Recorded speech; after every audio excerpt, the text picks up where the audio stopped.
apa yang disampaikan oleh Bapak Uskup itu memang porsinya ya, berdasarkan apa yang dialami, apa yang ditemukan di lapangan, apa yang dirasakan oleh umat, apa yang dialami oleh umat, dan itu hal-hal konkret. Dan hal-hal konkret begini tidak perlu kita butuh seorang ahli geotermal, pemerintah berkaitan dengan apa yang terjadi di Mataloko ini. Ini kan kesalahan teknis pemboran.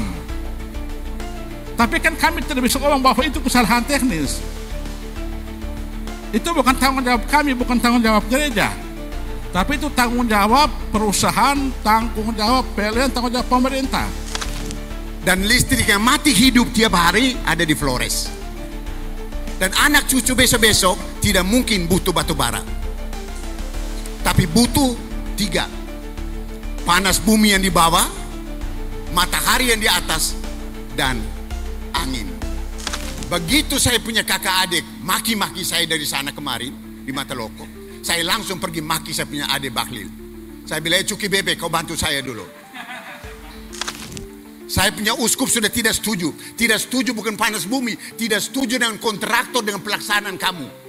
Bukan tidak setuju panas bumi, saya bilang. Saya menggaris bawahi. Monsinyur bukan tidak setuju dengan panas bumi. Monsinyur sangat setuju dengan panas bumi. Untuk apa? Salus populis es suprema lex, bono comune es suprema lex. Tapi jangan menyalahkan semua 100% kepada pemerintah. Tapi gereja juga ambil alih di situ. Kalau pemerintah salah, gereja juga salah. Pemerintah benar, gereja juga benar. Karena dua-dua tidak bisa dipisahkan. Yang di sana umat, di sini rakyat.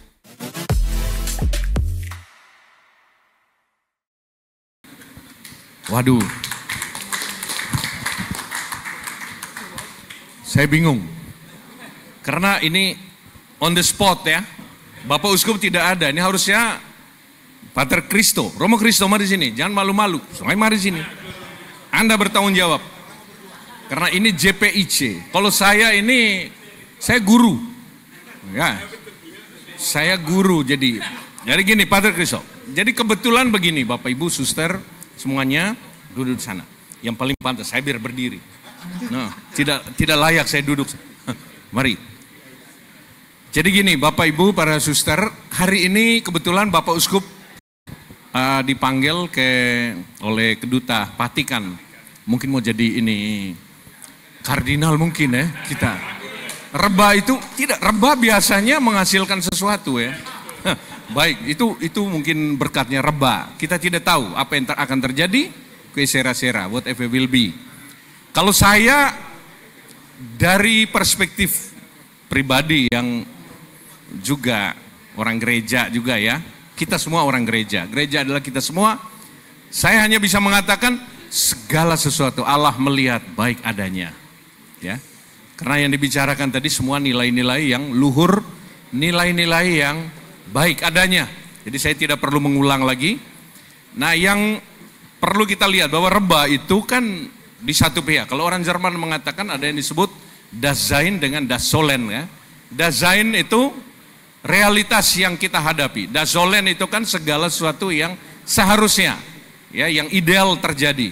Kita tadi mendengar hal-hal yang ideal ya, yang terjadi, bahwa seharusnya kita ini harus berdamai dengan alam, harmoni dengan alam, dengan diri sendiri dan juga dengan Tuhan. Kalau orang ada mengatakan devazeta nenituzale, tidak di atas, tidak juga di bawah. Kita ditopang dari bawah karena kita hidup di dalam ya dunia yang tidak pasti, dunia yang kita juga harus ditarik dari atas oleh Tuhan.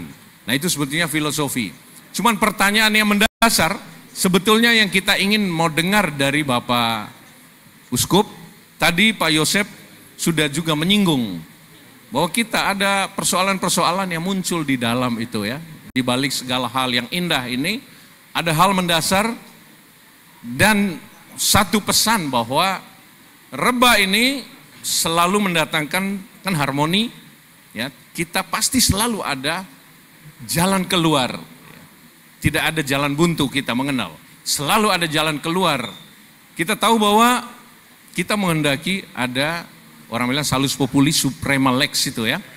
Kesejahteraan rakyat adalah hukum tertinggi yang perlu kita semua baik pihak gereja maupun pihak penyelenggaraan negara ini ya, dari Pak Frans dan semua yang hadir ya, Pak Bernie dan semuanya, Pak Yosep, kita semua punya cita-cita yang sama. Tapi di sana ada semacam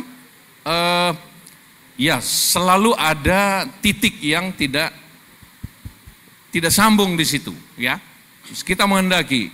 Tadi saya ingin sebetulnya mendengar Kakak Yosef ini, Bapak Yosef ini, kira-kira kenapa kebijakan ya adanya ya kita lihat soal apa panas bumi dan sebagainya yang akhirnya sebetulnya cita-citanya baik tapi akhirnya ada di sana sini terjadi gesekan-gesekan karena tidak sesuai dengan yang direncanakan, diharapkan ya.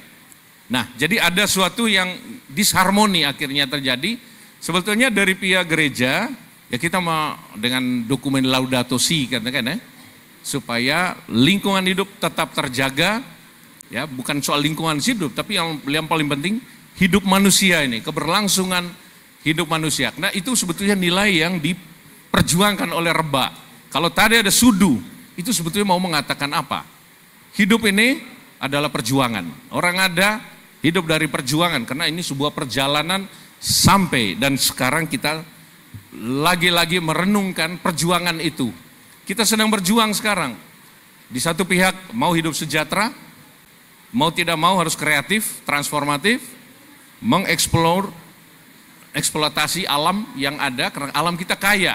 Tapi ketika kita mengeksploitasi alam itu, ada hal-hal yang perlu kita lihat. Adilkah? Atau sustainable atau tidak? Itu pertanyaan mendasar. Nah kita sebetulnya ingin mendengar titik-titik ini ya, supaya Reba yang nilainya bagus-bagus itu tadi itu tidak hanya berhenti pada wacana, pada retorika, tetapi itu harus mendarat pada kemaslahatan hidup, ya kesejahteraan yang menjadi suprema lex tadi. Itu sebetulnya orang muda nantinya pertanyaan, terus orang muda berkontribusi apa terhadap itu? Ya ini sebenarnya pertanyaan-pertanyaan menggelitik yang menohok untuk kita sebetulnya mungkin hari ini tidak menjawab pertanyaan semuanya itu. Ini semacam preliminary atau awal trigger untuk kita bicara lebih jauh. Bagaimana orang NTT yang tadi dikatakan ya, apa NTT itu singkatannya? Selalu bilang apa? Nanti Tuhan tolong atau ada yang sebagainya. Nikmati ada tara itu ya, oke itu positifnya ya. Nah sebetulnya saya mau ingin dengar ya, kita perlu ingin dengar yang tadi bilang perspektif gereja, ini pejuang gereja dari pihak gereja, kemudian yang dari ini pihak pemerintah yang juga sama berpikir yang sama, kira-kira perspektif mereka bagaimana. Inilah anak muda ingin dengar sebetulnya, sehingga pertanyaan anak muda mau berkontribusi apa terhadap itu. Terima kasih. Silakan moderator. Oke baik, langsung Romo aja atau? Ya. Baik, terima kasih untuk kesempatan yang diberikan Romo Edo, Pak Pose, Pak Frans, Pak Sipri, senior-senior semua, Om Paul, ketemu lagi. Ya, memang saya itu diminta kemarin oleh panitia untuk mungkin mempersiapkan bahan kalau ada pertanyaan-pertanyaan nanti yang menyinggung soal posisi Bapak Uskup. Posisi Bapak Uskup berkaitan dengan pernyataan geotermal kemarin di Kuskupan Agung Ende.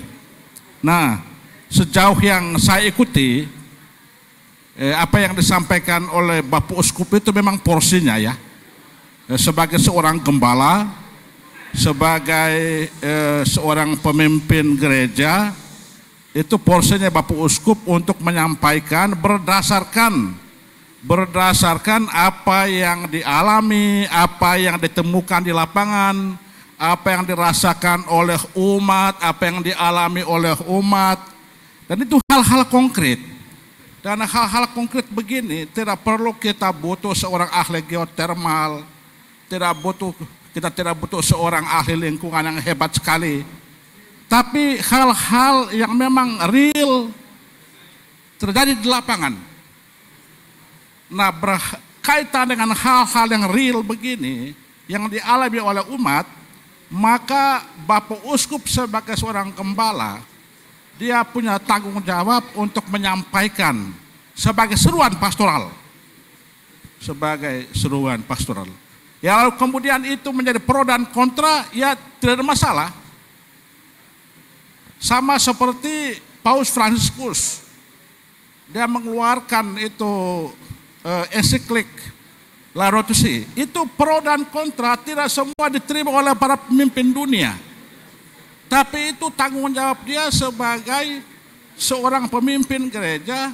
Dia punya tanggung jawab iman dan moral untuk menyampaikan apa yang dialami, apa yang dirasakan, dan nanti ada pengandaian-pengandaian, asumsi-asumsi yang akan terjadi. Nah, itu yang harus disampaikan oleh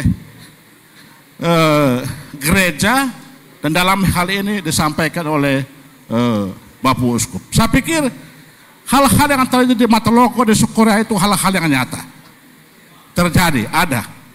Selanjutnya seperti apa? Ya, gereja pasti akan kembalikan ke pemerintah. Gimana nih kebijakannya ini? Kalau sudah seperti ini gimana? Misalnya di Matuloko, di Daratnya itu sudah sekian 20 tahun misalnya. Nah, ini kan nanti ada hubungannya dengan rebah. Bagaimana hubungan manusia dengan alam? Bagaimana hubungan manusia dengan leluhur? Kalau di situ ada situs-situs budaya, situs-situs suku-suku tertentu. Nah, ini bagaimana kira-kira? Jadi nanti kembali ke situ. Bagaimana tanggung jawab PLN, pemerintah berkaitan dengan apa yang terjadi di Matuloko ini? Ini kan kesalahan teknis pemboran. Tapi kan kami tidak bisa ngomong bahwa itu kesalahan teknis.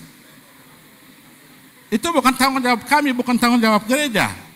Tapi itu tanggung jawab perusahaan, tanggung jawab PLN, tanggung jawab pemerintah. Tapi lalu bagaimana jalan keluarnya? Kami juga tidak tahu jalan keluarnya seperti apa. Tapi bahwa ada fakta itu terjadi di lapangan. Lalu kita harus tutup mata, ya tidaklah. Kita harus menyampaikan bahwa ada sesuatu yang tidak sesuai dengan hal-hal teknis seperti yang disampaikan oleh perusahaan. Nah, saya pikir ini yang dikembalikan kepada pemerintah. Lalu kemudian hal-hal lain itu, saya pikir gereja juga tidak menutup mata. Gereja dengan umat itu sama. Gereja juga menghendaki bahwa ada kesejahteraan bersama, ada pembangunan ekonomi dan lain sebagainya. Tapi lakukan semuanya itu dengan fair. Apa yang terjadi di NTT itu banyak lakukan tidak fair. Dalam tahap sosialisasi misalnya, tidak pernah disampaikan secara terbuka. Baiknya apa, tidak baiknya apa. Ini masalah. Ketika mulai dengan ketidakterbukaan, ini pasti ada masalah. Mesti disampaikan. Oh, tambang itu manfaatnya ini, baiknya ini, tidak baiknya ini. Ya silakan, masyarakat pertimbangkan. Geotermal itu baiknya ini, tidak baiknya ini. Nah, itu mungkin saya pikir perlu dipikirkan juga oleh Pak Wakil bersama dengan pemerintah. Kita semua menghendaki itu, tapi ada hal-hal yang memang mesti disepakati bersama sehingga tidak menimbulkan dampak yang meresahkan baik umat, pemerintah maupun gereja. Saya pikir itu yang disampaikan. Harap bisa menjawab. Terima kasih. Baik, dari Bapak Ose ada yang mau disampaikan, silakan. Romo Kris di sini dulu. Baik. Premisnya berbeda, kesimpulan bisa beda. Ini dulu. Yang paling penting adalah pemerintah mau memanfaatkan panas bumi yang dari Jepang sampai ke Australia lewat ikut NTT. Gunung berapi yang paling banyak ada di Flores. Dan listrik yang mati hidup tiap hari ada di Flores. Dan anak cucu besok-besok tidak mungkin butuh batu bara. Tapi butuh 3. Panas bumi yang di bawah, matahari yang di atas, dan angin. Sekarang panas bumi, Mataloko. Saya lahir di Mataloko. Dan kaki saya pernah direndam di mana itu Romo Kristo. Dan saya orang pertama dulu yang tidak setuju bangun itu. Tapi begitu saya ingat lagi, saya pernah kerja di Seahorse, offshore, bagaimana menggali minyak di laut, saya bilang gali. Tetapi dengan syarat pada saat itu saya katakan, begini Bapak Ibu, gali ke bawah itu tidak selamanya langsung dapat asap itu langsung tenaga listrik, tidak. Kenapa? Karena mereka yang pakai teknologi 80% bisa langsung panas, hanya Israel punya teknologi. Kalau Cina 0%, 0 besar. Dia gali di sini, nongol di sini, gali di sini, nongol di sini, gali di sini, nongol di sini. Ini dari sudut teknis, Pak Gris. Oleh sebab itu, begitu saya punya kakak adik maki-maki saya dari sana kemari di Mataloko, saya langsung pergi maki saya punya adik Bahlil. Saya bilang, Cuki Bebe, kau bantu saya dulu. Ya. Menteri SDM. Panggil dia punya ini dirjen. Saya bilang, itu kampung saya. Langsung dia panggil itu orang Cina yang bikin itu. Saya bilang, saya kasih kau waktu sebulan. Saya punya uskup sudah tidak setuju. Tidak setuju bukan panas bumi. Tidak setuju dengan kontraktor, dengan pelaksanaan kamu. Bukan tidak setuju panas bumi, saya bilang. Saya menggaris bawahi. Monsinyur bukan tidak setuju dengan panas bumi. Monsinyur sangat setuju dengan panas bumi. Untuk apa? Salus populis es suprema lex. Bonu comune es suprema lex. Itu paling tinggi. Jadi keliru kalau orang-orang mengatakan, wah uskup tidak setuju dengan panas. Tidak. Pelaksanaan itu yang menyengsarakan masyarakat. Pelaksanaan. Dan memang sekarang uang paling banyak orang Cina. Tapi pengawasan, saya ini mantan Wagub Pak, Wagub NTT, dan saya mantan DPR. Ya, kalau mau dikatakan saya bersih, tidak bersih sama sekali. Tapi waktu di DPR semua orang tahu yang namanya Yosef Naisoi, Ahok, Yasona Laoli. Saya kira kami 3 cukup bersih di sana. Cukup bersih. Dan saya Wagub yang menutup jalan, membongkar jalan 10 kilo. Bikin baru. Karena dia spesifikasinya salah. Kalau seandainya Mataloko di bawah gubernur, di bawah wakil gubernur, saya akan mengatakan, tutup semua itu, cari baru. Kena banyak. Tutup semua. Baru. Kenapa? Karena itu coba Pak.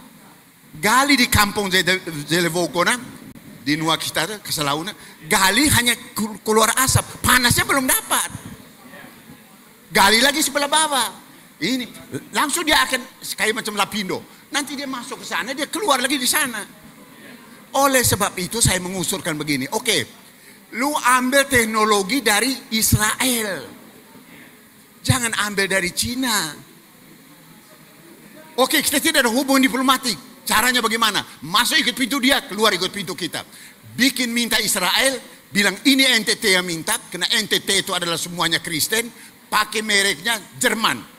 Tapi Israel punya, pasti dia akan kasih. Gitu. Kasih NTT. Ya, tapi kalau orang mengatakan bahwa nanti Victor Laiskoda dan Yosef Naisoi mau jadi gubernur lagi, repot. Gitu. Tapi kepala pusing, kayak begini nih, pusing juga. Lawan Pak Kristo ini repot juga kita. Ini. Saya dulu kalau menjadi pastor ngomong lebih enak loh. Tapi kalau terjun ke lapangan, aduh bro, repot juga. Maka itu saya dengan apa namanya teman akrab saya almarhum Monsinyur Sensi, saya panggil dia Lako, dia panggil saya Lako. Karena waktu di seminari dulu, pastor bilang, ini ada teman saya Ansel de Lopez yang jadi seminari dulu. Dia tidak tahu itu Lako itu bahasa Latin itu apa, Carnen. Dia bilang, saya bilang, Sensi kau bodoh sekali. Tadi Pater Engels tanya kau Lako, anjing kau tidak tahu. Dia bilang, Lako itu anjing itu Lako lah. Berarti kau Lako. Pada Carnen. Jadi maksud saya begini, saya mau jelaskan. Romo begini. Monsinyur, saya baca dari nuansanya, dia paling penting jangan mengsengsarakan masyarakat. Itu bahasanya, paling penting. Jangan menyusahkan masyarakat. Pemerintah intinya mengatur dan mengurus masyarakat. Mengatur dan mengurus. Tapi kalau misalnya ada kontraktor-kontraktor yang nakal, yang tidak profesional, cepat ambil alih. Gitu. Dulu ya saya terpaksa terbuka aja, Pak Wakil. Saya dulu mau ambil itu Mataloko untuk jadi provinsi, tapi orang Ngada tidak mau. Bupati Ngada bilang kami bisa. Saya juga pada saat itu saya marah juga, bilang kami keluar dari PDT, pada ada uang PDT. Kami sudah hebat ya, molok kau loe sebau sekarang. Gitu. Jadi begini Bapak itu, saya menyalahkan diri saya sendiri. Pak Kristof, tolong sampaikan ke Monsinyur, Bapak, kita sama-sama berjuang. Tetapi geotermal yang ada di Flores pada umumnya, tolong itu dimanfaatkan sebesar-besarnya dengan tidak merusak lingkungan, dengan tidak merusak masyarakat. Itu penting. Teknologi sudah sangat modern. Kenapa kita mesti ambil dari Cina? Katanya murah, tidak bisa. Itu. Kalau memang itu geotermal tidak ada, tutup itu geotermal. Kita masih punya matahari. Bayangkan orang dari Australia pergi jual matahari ke apa namanya Singapura. Liwatnya di mana? Liwat di Sumba. Gubernur saya tanda tangan setuju. Yosef Nai saya tidak setuju. Saya bilang no way. Kau bikin dulu 50% di Sumba. Sekarang bikin di Sumba 50%, 50% di Darwin. Jadi ambil matahari kita jual di sana. Itu. Ini matahari. Kalau angin di Soe, bisa juga. Tapi begini, maksudnya pemerintah dulu, ini Ignatius John waktu itu masih Menteri SDM, dia bilang bro, kita di sana tuh panas bumi itu luar biasa bro. Makanya Flores saya kasih itu untuk panas bumi di situ. Tapi karena pada saat itu kalau dia masih menteri Bapak Ibu, tidak mungkin ini terjadi. Karena itu Mataloko tuh dilepas begitu, tidak ada pengawasan. Benar Pak.